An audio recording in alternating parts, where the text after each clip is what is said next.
तो जैसा कि लास्ट एपिसोड में हम लोगों ने देखा था कि उन मास्क मैन में से उनके कैप्टन ने जब अपना फर्स्ट अटैक किया था तो उसने फर्स्ट अटैक में ही 100 से ज्यादा लोगों को डिस्क्वालीफाई कर दिया था। देखते ही वो लोग फिर वहां पर इतने ज्यादा लोगों को एलिमिनेट कर देते हैं कि बाकी सिर्फ 5 लोग रह जाते हैं और वो 5 लोग नॉर्मल लोगों के मुकाबले में बिल्कुल अलग थे। उन 5 के पास अपने अपने गैजेट्स और अपनी अपनी अलग अलग पावर्स होती हैं। और हम लोगों ने वहां पर साओ यून को भी देखा था जो कि एक डीमन में ट्रांसफॉर्म हो गया था। उसके डीमन में ट्रांसफॉर्म होने के बाद फिर कोई भी ऐसा बंदा नहीं था जो कि उसका मुकाबला कर सके। वो अकेले ही दो गॉड एजेंट्स पर भारी पड़ रहा था। और दूसरी तरफ हमने लिनफी और कैप्टन वांग को देखा था। वो दोनों ही आपस में फाइट कर रहे थे और इतने में फिर कैप्टन वांग जैसे ही अपनी टाइम पावर का यूज करता है तो लिनफी उसकी टाइम पावर को डिफीट करते हुए उसके बेहद करीब पहुंचकर उस पर बार बार अटैक्स करना शुरू करता है, जिसकी वजह से कैप्टन को लिनफी से लड़ना बहुत ज्यादा महंगा पड़ जाता है क्योंकि लिनफी बहुत ही आसानी से टाइम बैरियर को तोड़ सकता है।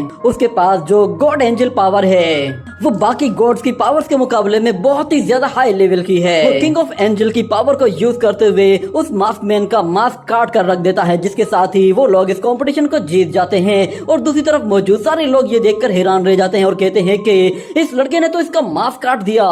ये नए लड़के तो सच में बड़े ही खतरनाक लोग हैं। और दूसरी तरफ हमें एक और लड़के को दिखाया जाता है। वो डीमन उसके पीछे पड़ा हुआ होता है। ये देखते ही बाइलेवेर लिनफी से कहता है कि कुछ भी करके इसे रोको वरना ये सबको खत्म कर देगा। ये देखते ही फिर वहां पर कैप्टन वांग आ जाता है जो कि उस ब्लैक डीमन की स्वॉर्ड को आकर रोकने की कोशिश करता है, मगर वो डीमन उसे जैसे ही पीछे धकेलता है तो कैप्टन वांग पीछे जाते ही फौरन से अपनी एक और टाइम टेक्निक को यूज करता है। वो उसे मारने की कोशिश कर रहा था, मगर फिर दूसरी तरफ लिनफी उसे बचाने के लिए फौरन से उसके पास चला जाता है और अपने रेस्ट्रिक्शन स्पेल का इस्तेमाल करता है, जिसके जरिए वो उसकी पावर्स को सील कर देता है। मगर हम देखते हैं कि साओ यून उस डेविल बॉडी के साथ जमीन पर तड़प रहा होता है और वो कहता है कि मैं जिंदा रहना डिजर्व नहीं करता क्योंकि मैंने जितने ज्यादा गुनाह किए हैं इतने शायद ही किसी ने किए होंगे। मगर वो लिनफी को देखते हुए कहता है कि तुम सच में एक इनोसेंट हो, सिर्फ तुम ही एक ऐसे हो जो कि मेरे किलिंग क्राइम को एब्जॉर्ब कर सकते हो। ये सुनकर लिनफी कहता है कि ये तुम क्या कह रहे हो। तो दूसरी तरफ साओ यून कहता है कि मैं एक बहुत ही गुनाहगार इंसान हूँ, मैंने न जाने कितने बड़े बड़े गुनाह किए हैं। लिनफी उसे किसी तरह उस ब्लैक डीमन किंग के असर से बाहर निकाल देता है। और दूसरी तरफ वहाँ पर फिर कैप्टन आ जाता है जो कि वहाँ पे आते ही सिचुएशन को देखते हुए कहता है कि क्या तुम सब लोग 1 मिनट के लिए मेरी तरफ देखोगे। और फिर अगले सीन में हमें दिखाया जाता है कि वहाँ पे मौजूद हर एक चीज फिर से रिस्टोर होना शुरू हो जाती है। जो चीज जहाँ से टूटी थी वापस से वहीं पर ही जाकर लग जाती है। और जितने भी इंजर्ड सोल्जर्स थे उन सब लोगों को वापस से रेस्क्यू किया जा रहा होता है। और अगले सीन में हम देखते हैं कि रात का वक्त होता है और वो सारे के सारे थक हार कर एक जगह सो जाते हैं। मगर साओ यून अभी भी कल्टीवेशन कर रहा होता है क्योंकि वो खुद पर कंट्रोल करना चाहता है। और दूसरी तरफ बाकी सारे लोग मजे से अपनी नींद पूरी करते हैं। और अगले सीन में हमें दिखाया जाता है कि कैप्टन वांग चीफ के सामने खड़ा हुआ होता है और कहता है कि लगता है कि शायद अब हम लोगों को खुद पर थोड़ा और ज्यादा मेहनत करनी होगी। मगर चीफ कहता है कि अच्छा बच्चे, तो तुम मेरे सामने दिखावा कर रहे हो। तुम्हें लगता है कि ये सारे न्यू सोल्जर्स अनाड़ी हैं, मगर मैं तुम्हें बता दूं कि जब तुम यहाँ पर आए थे तो तुम इनसे भी ज्यादा बिल्कुल बेकार थे। सुनकर कैप्टन कहता है कि ओल्ड युआन, तुम सच में अभी भी बिल्कुल वैसे ही हो। और फिर वांग कहता है कि मुझे इन लोगों के कुछ और टेस्ट लेने हैं ताकि मैं इन लोगों को पूरी तरह से आपके लिए परफेक्ट ओबीडेंट बना दूं, ताकि ये लोग आपकी हर कमांड को बिल्कुल इजीली फॉलो कर सकें। और फिर कैप्टन उन लोगों से कहता है कि प्लीज तुम सब लोग फिर से इन मास्क वॉरियर्स को मत हरा देना। जिस पर बाइलिंग कहता है कि आप क्या कहना चाहते हैं, क्या हम लोग जानबूझकर हार जाएं। और दूसरी तरफ फिर जैस्मिन कहती है कि मास्क टीम वॉरियर्स में से एक ही वॉरियर का मास्क काटा गया है और वो लिनफी ने काटा है, तो इसलिए मैं अब उसकी ही बात मानूंगी। तो बाइलिंग कहता है कि अगर जैस्मिन तुम्हारी बात मानेगी तो फिर मैं भी मानूंगा। ये सुनते ही फिर लिनफी कहता है कि इंस्ट्रक्टर युआन, हम लोग ये मैच जीत चुके हैं और मैं जानता हूँ कि आप लोग हमसे कुछ छुपा रहे हैं, तो इसलिए हमसे अब छुपाने की कोई भी जरूरत नहीं। मैं आपसे वादा करता हूँ कि सारे ही सोल्जर्स आपकी पूरी बातें मानेंगे, हर कमांड को फॉलो करेंगे। अगर उन लोगों ने कोई भी बात ना मानी तो वो लोग नाइट वॉच कहलाने के लायक नहीं रहेंगे। और फिर चीफ कहता है कि इस मर्तबा जितने भी नए लड़के आए हैं वो सारे के सारे बिल्कुल डिफरेंट हैं। काश के तुम लोग इनसे जीत जाते तो कितना अच्छा होता। मैं इन लोगों पे थोड़ा सा रोब तो जमा था, मगर तुम लोगों ने मेरी नाक कटवा दी। पर वांग कहता है कि तुम इसके लिए मुझे ब्लेम क्यों कर रहे हो, ये सब कुछ तुमने ही तो किया था। तुम अगर हम लोगों को 30% पावर यूज करने का ना कहते तो शायद हम लोग उन्हें हरा देते। तो फिर चीफ कहता है कि तुम बेवकूफ हो क्या, अगर तुम लोग अपनी पूरी पावर यूज करते तो तुम लोग मेरा पूरा का पूरा ट्रेनिंग कैंप ही डिस्ट्रॉय कर देते। तो वांग कहता है कि अच्छा ठीक है, अगर तुम चाहो तो मैं टाइम में वापस जाकर सब कुछ फिर से रिस्टोर कर सकता हूँ। ये कहने के साथ ही ये सीन यहीं पे ही कट हो जाता है। अगले सीन में हमें दिखाया जाता है कि सुबह होती है और लिनफी ब्रश करने के लिए एक जगह पर आता है। वहाँ पर वो अपना सामान रखकर अपने ब्रश पर टूथपेस्ट लगाता है और फिर ब्रश करना शुरू कर देता है। फिर उसके बाद उसके बाकी दोस्त भी वहाँ पर आना शुरू हो जाते हैं और वो लोग भी वहीं पर ही आकर ब्रश करना शुरू करते हैं। मगर हम लोग साओयुन को देखते हैं, वो जैसे लिनफी का नौकर बना हुआ हो। इस पर लिनफी भी काफी हैरान होता है। और फिर अगले सीन में हमें दिखाया जाता है कि उन लोगों से कुछ और टेस्ट लिए जा रहे होते हैं और उन्हें बताया जाता है कि हम लोगों को कुछ और पार्टिसिपेंट को डिस्क्वालीफाई करना है, क्योंकि वो लोग रिक्वायरमेंट के हिसाब से बराबर नहीं है। वो लोग उनकी पावर को पूरी तरह से सप्रेस कर देते हैं ताकि वो लोग ऑर्डिनरी बनकर इस टेस्ट को कंप्लीट करें। और ऑर्डिनरी टेस्ट की वजह से वो लोग बहुत ही ज्यादा परेशान हो जाते हैं, क्योंकि उनकी पावर्स काम नहीं कर रही थी। तो वो लोग नॉर्मल लोगों के मुकाबले में बहुत ही ज्यादा दिक्कत फेस कर रहे होते हैं। और किंग शेन अपनी चुटकी बजाता है मगर उसकी पावर्स काम नहीं करती, जिस पर वो भी हैरान रह जाता है। और दूसरी तरफ हम लोग बाइलिंग को देखते हैं। वो मोटा था तो इसलिए उसे भागने में बहुत ही ज्यादा मुश्किल का सामना करना पड़ रहा था। और फिर चीफ कहता है कि हम लोग तुम्हें अलग अलग तरीके से टॉर्चर करेंगे ताकि तुम लोग एलिमिनेट हो जाओ। तुम्हें इतना ज्यादा परेशान किया जाएगा कि तुम लोग सुसाइड करने पर मजबूर हो जाओगे। हम लोग तुम्हें ज्यादा देर तक टॉयलेट भी यूज करने नहीं देंगे। वो लोग टॉयलेट में जाते हैं तो अचानक से उन्हें फौरन से बाहर आने के लिए कह दिया जाता है, जिसकी वजह से वो लोग मिशन इम्पॉसिबल को बीच में ही छोड़कर आगे चले जाते हैं। अगले सीन में हमें दिखाया जाता है कि एक वॉरियर बाइलिंग से कह रहा होता है कि मुझे बताओ कि तुम क्लास से बाहर ये किस तरह के इशारे कर रहे थे। और दूसरी तरफ हेडक्वार्टर में मौजूद सब लोग ये देख रहे होते हैं और वो कहते हैं कि ये क्या, ये तो इंस्ट्रक्टर हानलिन है। लगता है कि शायद वो खुद से इन लोगों को ट्रेन करना चाहता है। और कुछ लोग कहते हैं कि अगर हानलिन यहाँ पर है तो फिर इन लोगों की खैर नहीं, ये बहुत ही ज्यादा टफ बंदा है। इसके स्वॉर्ड स्किल्स इतने ज्यादा लाजवाब है कि ये कई मरतबा वर्ल्ड स्वॉर्डमैनशिप जीत चुका है। हानलिन उन नए सोल्जर्स में से बाइलिंग को बाहर बुलाता है और वो कहता है कि तुम मोटे हाथी जैसे जरा बाहर तो आओ। क्या तुम्हें ये मालूम नहीं है कि हम लोगों का मुकाबला कैसे बड़े खतरनाक लोगों के साथ होने वाला है। वो इतने खतरनाक एविल्स हैं कि वो हर जगह हर चीज डिस्ट्रॉय करके रख देते हैं। क्या तुम उनसे फाइट कर सकते हो?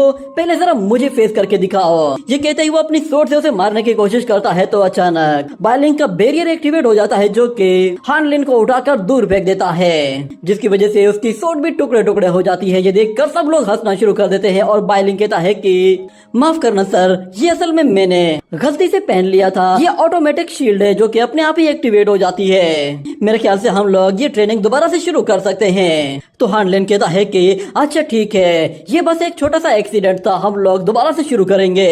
वो सब लोगों से कहता है कि अब जरा मुझे गौर से देखना।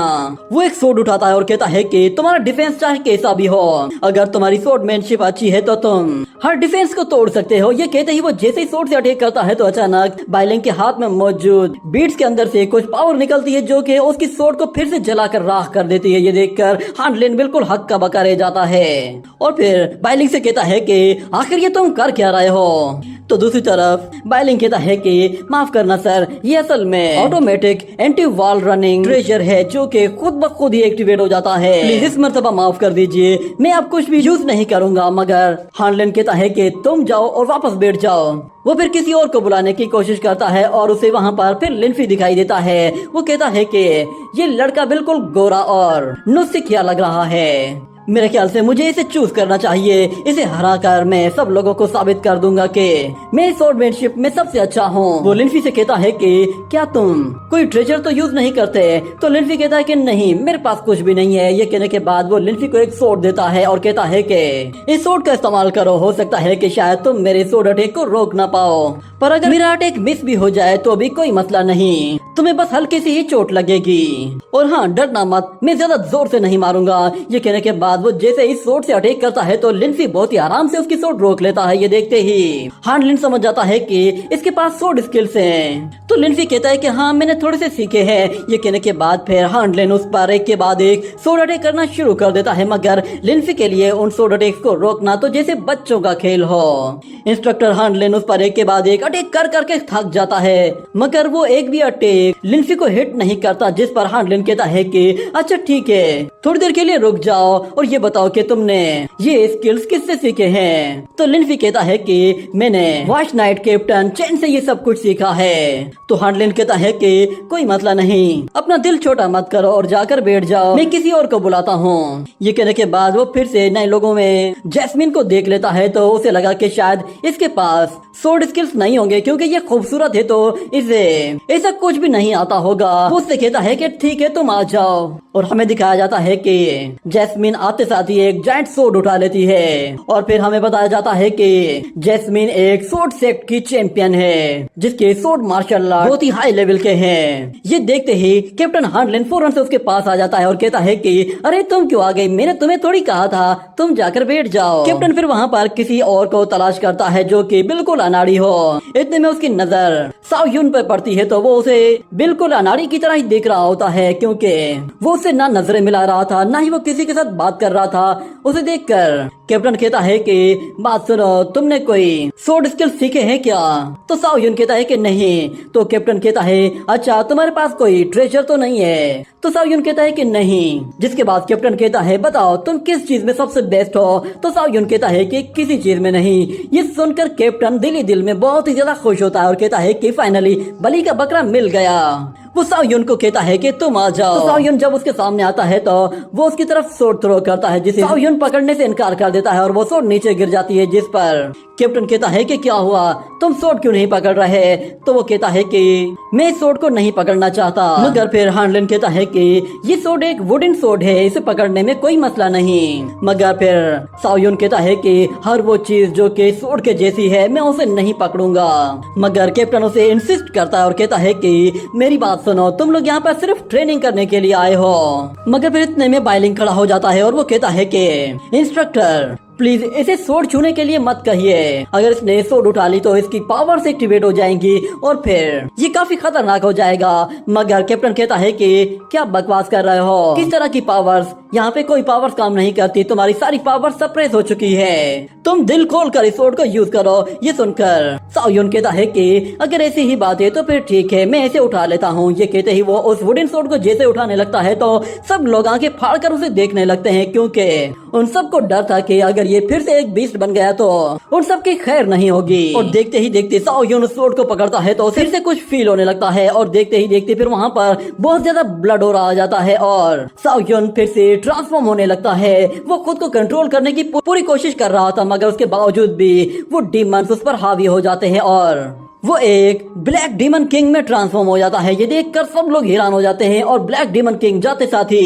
इंस्ट्रक्टर हांडलिन पर हमला कर देता है, जिसे वो रोकने की पूरी कोशिश करता है, मगर वो डीमन इतना ज्यादा खतरनाक होता है कि हांडलिन उसके आगे बिल्कुल भी नहीं टिक पाता। और दूसरी तरफ बाकी सारे लोग यहाँ वहाँ भागना शुरू कर देते हैं और किंग शेन फिर से बबल खा लेता है, क्योंकि उसे पता था कि यहाँ पर कभी भी पावर्स को यूज करना पड़ सकता है। और देखते ही देखते ब्लैक डीमन किंग जैसे ही किंग शेन पर हमला करता है तो वो उसकी वुडन सोड को काट कर टुकड़े टुकड़े कर देता है और किंग शेन उस सोड से बाल बाल बचता है। मगर हम लोग देखते हैं कि अचानक से उस पर एक एनर्जी अटैक करता है और उसकी सोड को किंग शेन से दूर हटाता है। तो दूसरी तरफ फिर ब्लैक डीमन किंग उसकी तरफ आने लगता है। ये देखते ही बाइली उसकी तरफ फौरन से अपना एक और गोल्डन बर्ड थ्रो करता है, जो कि उसके पास जाता ही फट जाता है। और दूसरी तरफ हम लोग जैस्मिन को देखते हैं, जो कि ऊपर जाते ही अपनी सोड उसकी तरफ थ्रो करती है। तो दूसरी तरफ वो डीमन उन सोड्स को देखते ही फौरन से अपनी एक घोस्ट टेक्निक का इस्तेमाल करता है, बहुत सारे घोस्ट को उसकी तरफ रिलीज करता है, जो कि उसकी सोड को जाकर पकड़ लेते हैं। मगर हम फिर दूसरी तरफ लिंसी को देखते हैं, वो रेस्ट्रिक्शन स्पेल का इस्तेमाल करता है, जो कि उसे बाइली ने दिया था। वो रेस्ट्रिक्शन स्पेल जैसे ही साओयुन के चारों तरफ लिपट जाते हैं तो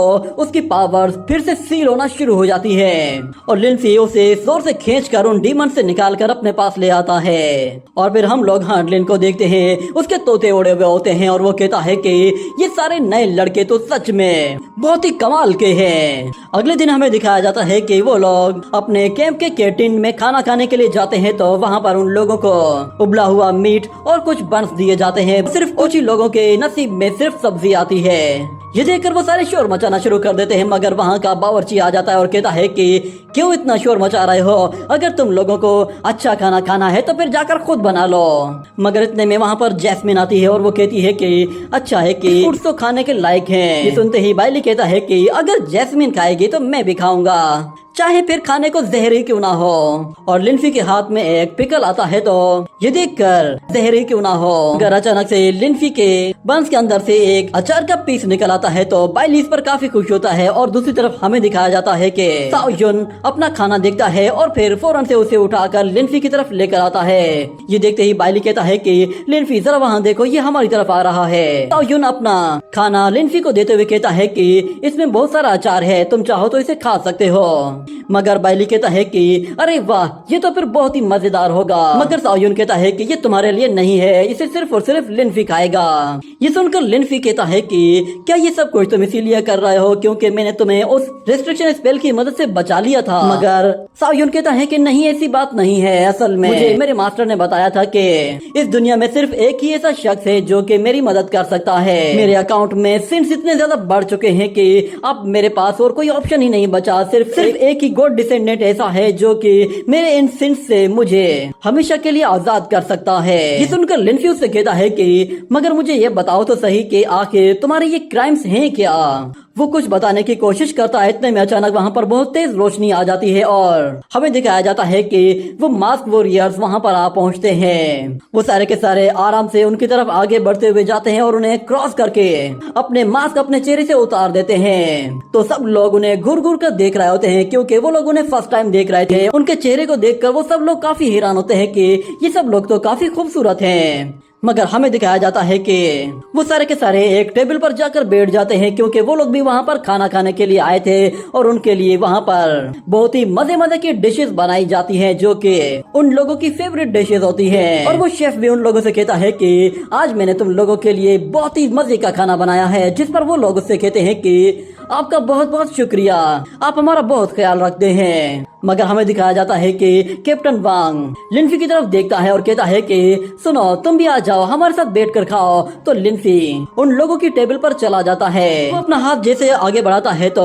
कैप्टन वांग उसे कहता है कि तुम इसे नहीं खा सकते।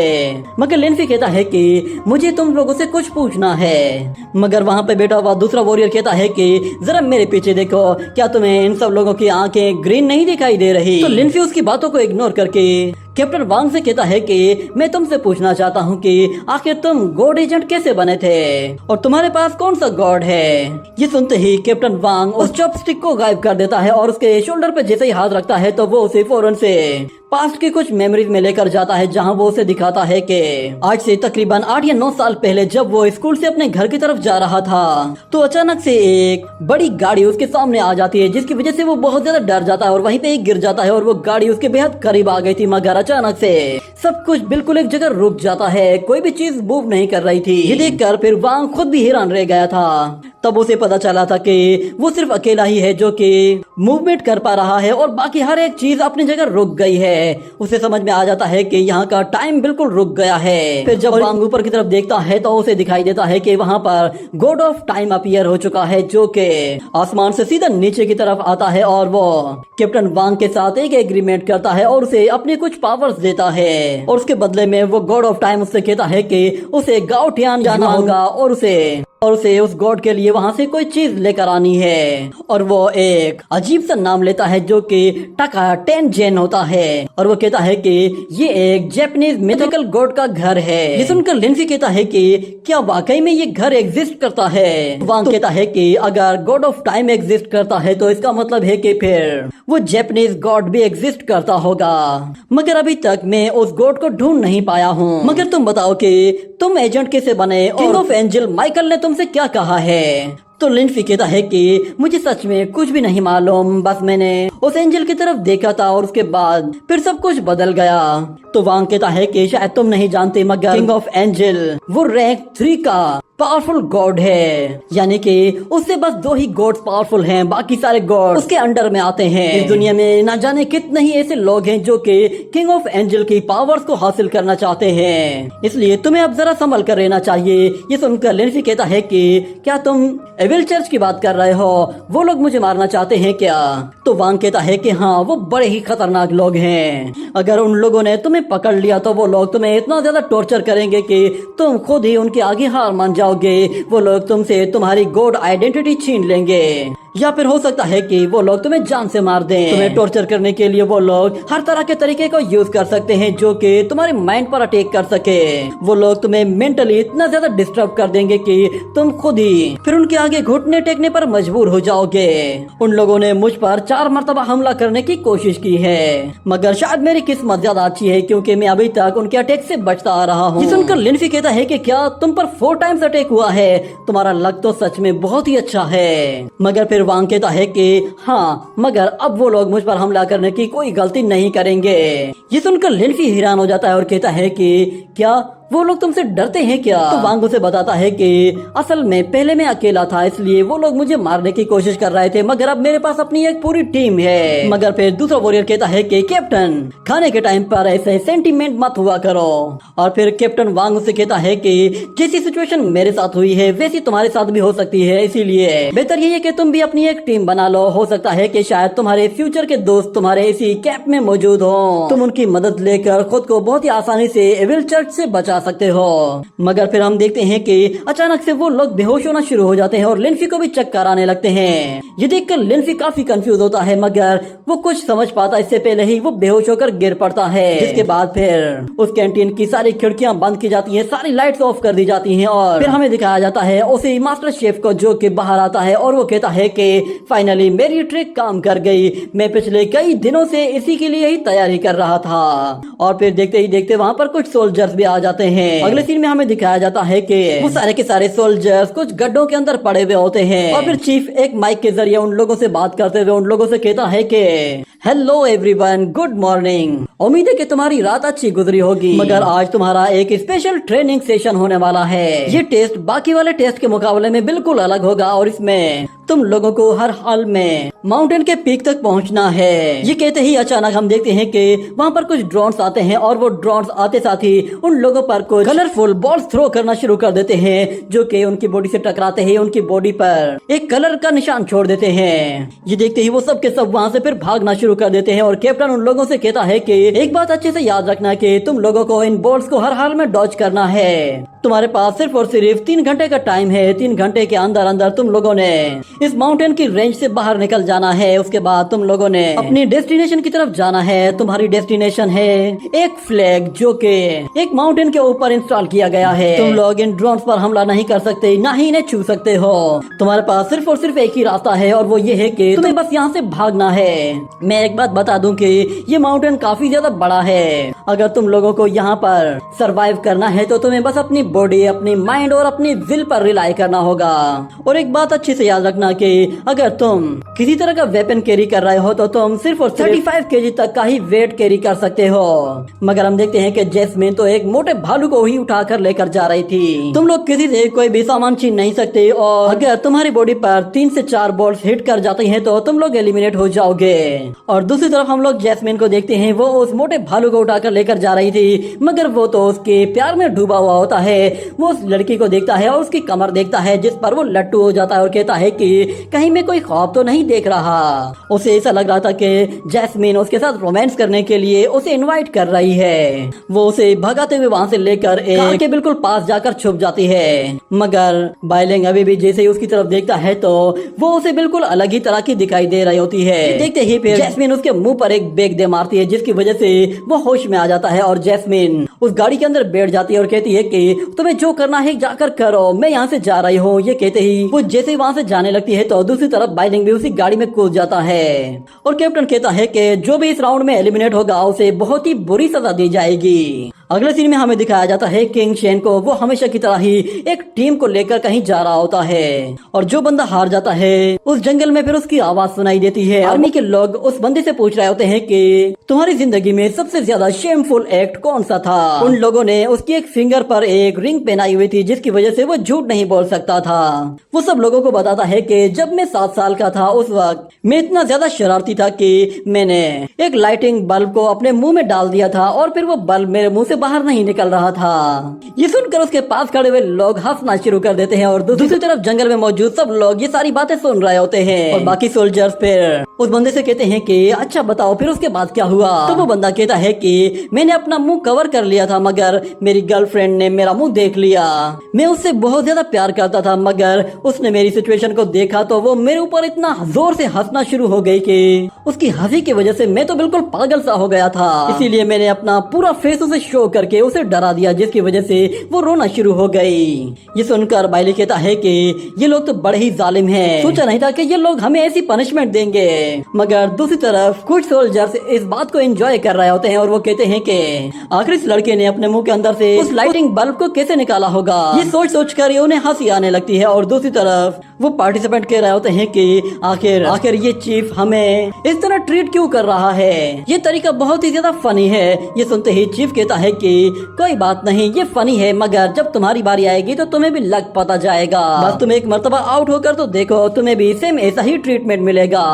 और फिर चीफ उन लोगों से कहता है कि अगर तुम लोगों को वाकई कामयाब होना है तो तुम सब लोगों को सेपरेटली अपना अलग अलग रास्ता चुनना चाहिए, भले ही फिर उस रास्ते में तुम्हें चाहे कितनी ही ज्यादा दुश्वारी का सामना क्यों ना करना पड़े। हम लोग देखते हैं कि लिल्फी पानी के रास्ते से जा रहा होता है और फिर अगले सीन में हमें दिखाया जाता है एविल चर्च के एक और एविल वॉरियर को जो के वहीं पर ही उन लोगों के बीच में ही कहीं मौजूद था। वो जैसे ही ऊपर चढ़ रहा होता है तो अचानक उसके सामने मौजूद एक सोल्जर उस पर एक बुलेट फायर करता है जो कि उसके पास में मौजूद एक मिरर से आकर टकराती है। ये देखकर वो वॉरियर भी हैरान हो जाता है और ऊपर खड़ा हुआ वो सोल्जर उससे कहता है कि क्या तुम इस तरह उस गॉड एजेंट को मारने जाओगे। वो गॉड एजेंट इस वक्त ट्रेनिंग सेशन में सबसे टॉप पे आ रहा है, तुम्हें कोई और तरीका यूज करना चाहिए वरना इस तरह तो तुम बहुत ही आसानी से पकड़े जाओगे। ये कहने के साथ ही ये एपिसोड यहीं पे ही एंड हो जाता है।